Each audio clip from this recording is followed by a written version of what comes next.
Hi, today we will be taking a look at the 2017 Japanese movie Closest Love to Heaven. The first scene features Ninon Okamura, a high school girl. Her classmates bully her because of her appearance. Ninon's bangs cover her eyes, preventing her from making eye contact with others. Ninon has a crush on Yuiji, a handsome classmate. On the other hand, Yuiji has heart disease and doesn't have much time left. Ninon comes across Yuiji in the park one day, assisting a bird in flight. Soon after, Yuiji sobs, saying he does not want to die. After hearing this, Ninon approaches Yuiji and nervously expresses her love for him. She also cuts her bangs, revealing her eyes, and vows to stay with him until the end. Yuiji does not respond because he is both perplexed and shocked. Ninon then flees as a result of her nervousness. Ninon returns home, and her mother compliments her on her new bangs. She enters her room and converses with her parrot. Ninon expresses her feelings about Yuiji, who lifted her bangs and placed a heart-shaped sticker on her forehead. She is overjoyed when Yuiji compliments her on her beauty. Ninon wishes to spend time with him and make him happy. She is, however, extremely perplexed, and she believes she is being paranoid. The next day, Ninon walks towards school, where she sees Yuiji waiting for her. She cannot believe her eyes when she sees Yuiji standing next to her. Ninon tells herself that he is more attractive up close than he is from a distance. They soon arrive at school, where everyone is surprised to see them together. Later in class, Yuiji approaches her and learns about her parrot. He eventually discovers that Ninon adores animals. Ninon and Yuiji go to the zoo after school, but Ninon is still nervous about Yuiji. He asks Ninon to be his guide, and Ninon, an animal lover, shows him around, sharing information about the animals. Ninon talks non-stop as her nervousness fades away for a moment, but they soon enter a photography room to take their pictures. Yuiji pulls her towards him, making her shy, and they take a picture together. Ninon remembers her wonderful day when she returns home, and a few moments later, she overhears her parents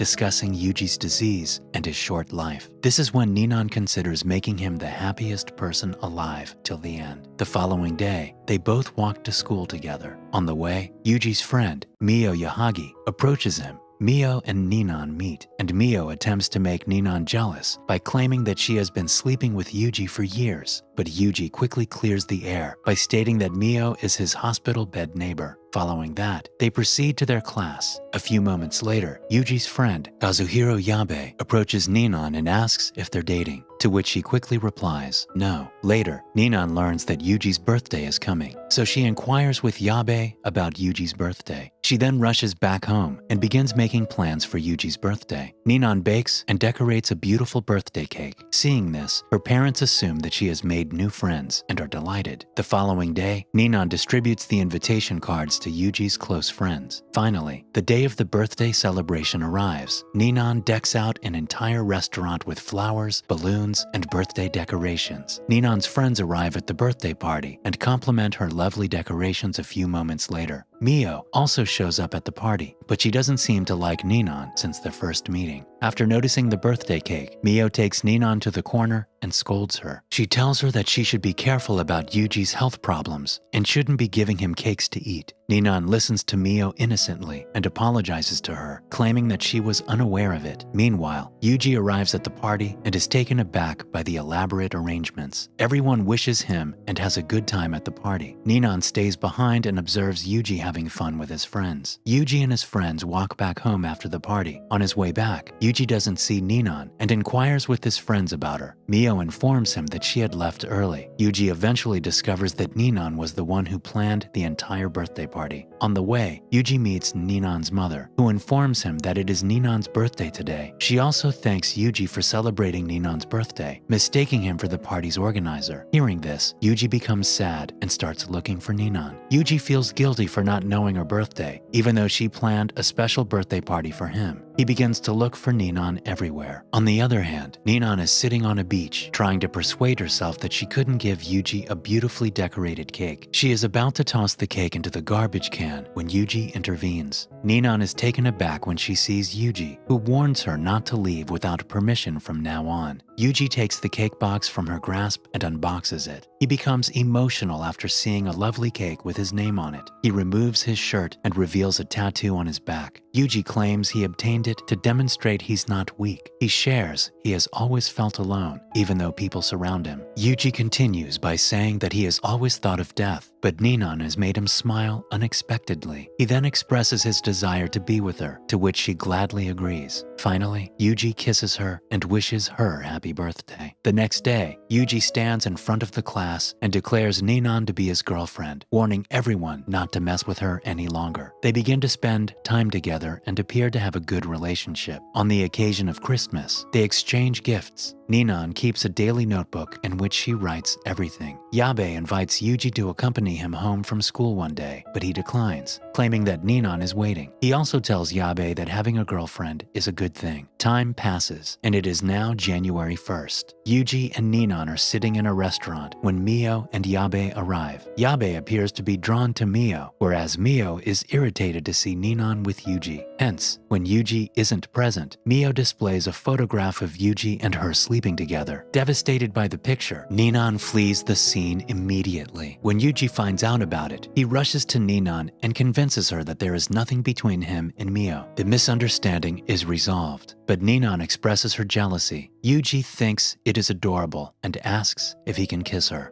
Meanwhile, Mio and Yabe arrive and see how happy they both are. Yabe also tries, but fails to impress Mio. Just when everyone seems to be happy, Yuiji suddenly experiences chest pain, prompting them to summon an ambulance and transport him to the hospital. Following this, Mio informs Ninon that days like this will occur frequently, and she can escape if she desires. Ninon responds that she adores Yuiji and will remain with him indefinitely. Hearing this, Mio becomes impressed and finally accepts Ninon as a friend. Meanwhile, Yuji's father arrives at the hospital and stays with Yuiji. In the next scene, as Mio and Ninon walk back home, Mio reveals that Yuiji needs surgery, but he has decided not to do it. She says that Yuji's surgery is hazardous and could result in his death right away. On the other hand, Yuiji regains consciousness and discovers his father beside him. His father asks if he's uncomfortable somewhere, but Yuiji says he's okay. His father then inquires about Ninon, to which Yuiji responds that he has discovered the meaning of life because of her. Ninon is at home thinking about Yuiji when she receives a message from him saying he is sorry for today. Ninon grins as she reads the message. She also sends him a message inquiring about what he needs for the upcoming Valentine's Day. Yuiji, in the hospital, smiles as he receives the message and responds, Ninon. On Valentine's Day, they both go for a short walk in the evening. After a while, Ninon invites Yuiji to her house because her parents are not present. Yuiji looks perplexed after hearing this, but he goes to her house. They are about to kiss each other at her home when Ninon's parents arrive and inform them that their plans have been canceled. After a while, her father asks her mother and her to excuse them so that he can speak with Yuiji alone. Her father initially expresses gratitude to Yuiji for becoming friends with Ninon, but he disapproves of their relationship. He also tells Yuiji that if their relationship develops further, Ninon will find it more difficult to move on after he is gone. After hearing all of this, Yuiji departs in sadness. Ninon rushes to stop Yuiji, but her father stops her. She inquires as to whether he said anything hurtful to Yuiji. Her father advises her to consider the future, but Ninon is unconcerned. She yells at her father, declaring that she will always be with Yuiji. Her father slaps her immediately upon hearing this. Ninon then goes outside to look for Yuiji but cannot find him. The next day, Ninon walks to the spot where Yuiji used to wait for her, but she doesn't see him this time. She goes to school by herself, but she doesn't see Yuiji there as well. Worried, Ninon requests Yabe to contact Yuiji, but the phone does not connect. Meanwhile, Yabe receives a call from Mio and informs him that she knows where they might find Yuiji. Yabe then tells Ninon to stay and promises to bring Yuiji back. In the next scene, Yabe dashes towards the graveyard where Yuji's mother is buried. On his way, he recalls Yuiji telling him that he wanted to give Ninon a precious gift, a promise of the future. He then finds Yuiji in the graveyard, as expected, and attempts to persuade Yuiji to return to Ninon. On the other hand, Yuiji tells Yabe everything and firmly believes that her father is correct. Yabe continues to claim that Ninon has a future. Yuiji disagrees with it and says they can no longer be together. After hearing this, Yabe yells at him, saying that that no one can guarantee the future and that his chances of survival are not nil. Yuiji is finally convinced after hearing all of this and thanks Yabe for coming to see him. Yabe then leads Yuiji towards Ninon, while Mio leads Ninon towards Yuiji. Yabe takes Yuiji to a church where he meets Mio. Soon after, he is surprised to see Ninon dressed up as a bride. Yuiji hugs her tightly before she speaks. He then confesses his feelings for Ninon and informs her that he wishes to marry her. Ninon also agrees, stating that she also wishes to marry him. Following this, Yuiji decides to have surgery to live with Ninon in the future. Both of them are delighted and about to kiss when Yuji's father and Ninon's parents intervene. This time, Ninon's father is on their side and everyone is rooting for them. As a result, they get married happily. In the next scene, Ninon rushes to Yabe in class with a letter from Yuiji in her hand. Yuiji describes the United States and the hospital where he is being treated for his surgery in the letter. Ninon also returns the letter to Yuiji, stating that Yabe and Mio are now together. They then communicate through letters, expressing their love for one another. Ninon is concerned after learning that Yuji's surgery is scheduled for next month. Time passes, and the day arrives when Ninon can meet Yuiji. She rushes and runs to the exact location where Yuiji used to wait for her. Ninon initially fails to locate him and decides to depart sadly. But then she hears a voice from behind and notices Yuiji. They are both overjoyed to see each other and walk hand in hand. Make sure to subscribe and turn on notifications so you can watch more videos like this. Thanks for watching.